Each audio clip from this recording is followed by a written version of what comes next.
Et donc bonjour tout le monde, j'espère que vous allez tous très bien. Aujourd'hui on se retrouve pour une nouvelle vidéo comme vous avez pu voir sur le titre et sur la miniature. Aujourd'hui on se retrouve pour parler de la saison 4 partie 1 de You. On va aussi venir sur la partie 2 de la saison 4 de You. Ça y est, la saison 4 partie 1 est sortie ce jeudi dernier et du coup je me devais de la regarder bien évidemment et vous en parler sur la chaîne parce que forcément You c'est une série que j'apprécie et du coup la saison 4 est là donc on en parle. Bien évidemment la partie 2 sortira le 9 mars donc dans un mois précisément et donc du coup là on a eu que 5 épisodes et rapidement pour vous donner mon avis, même si on va pas faire une vidéo critique, mais rapidement mon avis sans spoiler, franchement la saison 4 est à chier. Je suis même choqué, je suis même ultra déçu parce que justement la grosse force de cette série You c'est le scénario et là il est complètement à chier. Les personnages tu t'y attaches pas du tout. Bref, le seul point positif de cette partie 1 c'est en fait Penn Badgley, l'acteur qui joue Joe, qui joue toujours très bien son personnage. Enfin bref, j'ai très peur et j'espère que la partie 2 sera bien meilleure. Bref, là n'est pas le sujet, là on va théoriser sur cette partie 2 parce que on a eu quand même un micro teaser à la fin de l'épisode 5. Oui, si vous allez jusqu'à la fin, on a un micro teaser de 30 secondes de cette partie 2 qui n'est pas disponible sur les réseaux sociaux, ce qu'il faut savoir, c'est pas disponible sur YouTube et tout, c'est juste disponible sur Netflix. Donc bien évidemment, avant que je commence à théoriser etc,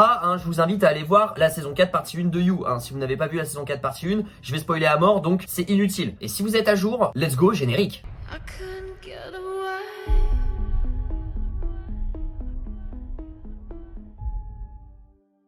Et donc oui, à la fin de cette saison 4 partie 1, nous avons le nouvel antagoniste qui va devenir maire. Et le nouvel antagoniste, qui c'est Rhys. Alors c'est assez bizarre comment il est méchant parce que en fait il est fan de Joe. Et du coup tout au long de cette partie 1, il lui envoie des textos. Donc c'est ce fameux mec là qui lui envoie des textos en mode anonyme. Il est méchant sans trop être méchant avec Joe parce qu'il ne le tue pas. Et il est fan justement de Joe. Et donc on comprend après dans l'épisode 5 que ce mec là a tué, en fait c'est lui qui a fait tous les meurtres. Mais je vous avoue déjà, j'ai une petite théorie sur son développement et sur son passé à ce personnage, à Rhys, parce que je vous avoue je comprends pas bien de où il débarque comme ça de nulle part. Il dit qu'il connaît tout de la vie de Joe et qu'il aimerait limite collaborer avec lui, mais alors c'est là où il y a un hic parce que on sait rien de son passé. Et en fait même quand les deux personnages se retrouvent dans ce fameux cachot etc, ils ont une conversation, et au final Rhys il dit juste qu'il est fan de Joe etc et tout, mais il dévoile pas un petit peu son passé, comment il est arrivé là, comment il a découvert Joe. Et c'est ça qui est assez étrange et je pense qu'il y a anguille sous roche, si vous voyez ce que je veux dire, et que dans cette partie 2 on va en apprendre un petit peu plus sur le passé de Rhys. Et moi je vais vous le dire clairement, je propose comme ça la théorie à chaud. Théorie à chaud comme ça, je pense que Rhys est lié à la famille de Joe, ou que Rhys a un lien très fort avec la famille de Love aussi, car sinon je vois pas comment il peut connaître toutes ces informations là. Joe qui a toujours enterré ses preuves etc, qui a été toujours minutieux quand il a commis des meurtres et tout. Même les flics eux-mêmes n'ont pas trouvé de traces aux États-Unis quand Joe quand même a brûlé la maison etc.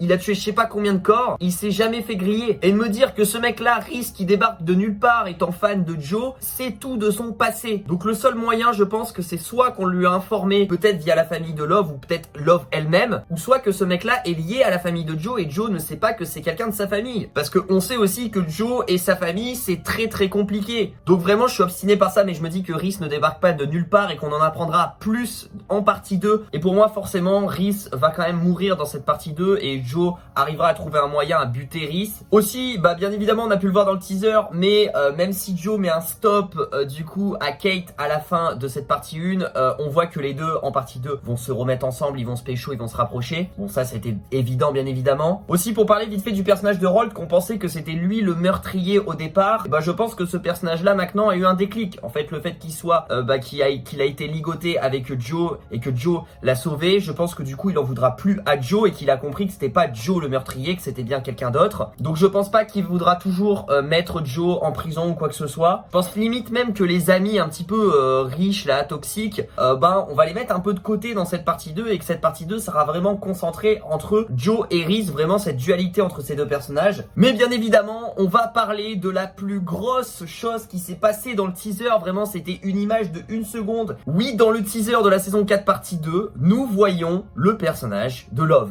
Alors c'est une image très rapide, je vous la mets juste ici. C'est une image du coup de Love qui en fait j'ai l'impression avec le fond et tout, les couleurs et tout, j'ai l'impression qu'elle est dans la cage, cette fameuse cage où tout au long des saisons Joe mettait un petit peu des gens dedans. Enfin il y a eu plein de choses dans cette cage invisible, mais on reconnaît très bien avec les couleurs etc que là c'est une image de Love qui est dans la cage Et donc là, si vraiment on réfléchit pas et qu'on pense directement comme ça, on se dit Love n'est pas morte brûlée dans la maison. Donc vraiment ma théorie sur ça, moi je pense que Love est toujours morte et que cette image-là est une image flashback, parce que ça serait une grosse facilité scénaristique de faire revenir Love alors que la meuf quand même elle a été empoisonnée et que sa baraque a brûlé, donc logiquement elle est morte brûlée, elle pouvait rien faire. C'est impossible qu'elle se soit évadée de la baraque avant qu'elle brûle, qu'elle crame. Elle ne pouvait plus bouger, la meuf, elle était empoisonnée. Donc déjà ce qui est sûr c'est que Love est bel et bien morte. Pour moi, sinon ça serait vraiment trop gros de leur part et j'espère qu'ils vont pas faire ça, je croise les doigts. Après ça veut pas dire que l'actrice Victoria Pedretti a pas rejoué des scènes pour la saison 4 et je pense que c'est plutôt ça ce qui s'est passé. C'est que moi je pense que du coup dans cette partie 2 on va avoir de nouvelles scènes flashback de Love et je pense que ces scènes flashback auront un lien direct avec le personnage de Rhys. Pour moi, Rhys a un lien avec Love ou quelque chose de la famille de Joe, ou j'en sais rien étroitement. Et du coup, peut-être que Rhys, du coup, quand il va se dévoiler sur son passé ou quoi que ce soit, il va expliquer qu'il connaissait Love et tout. Et là, on va avoir des scènes de Love et Rhys ou j'en sais rien. Ça peut être une éventualité. Et ça pourrait justifier, du coup, le retour de scènes un petit peu de Love en mode flashback. Parce que sinon, je vois pas à quoi les flashbacks feraient référence, du coup, s'il n'y a pas un lien avec un personnage. Joe, maintenant, il fait sa nouvelle vie, il est sur une autre meuf. Donc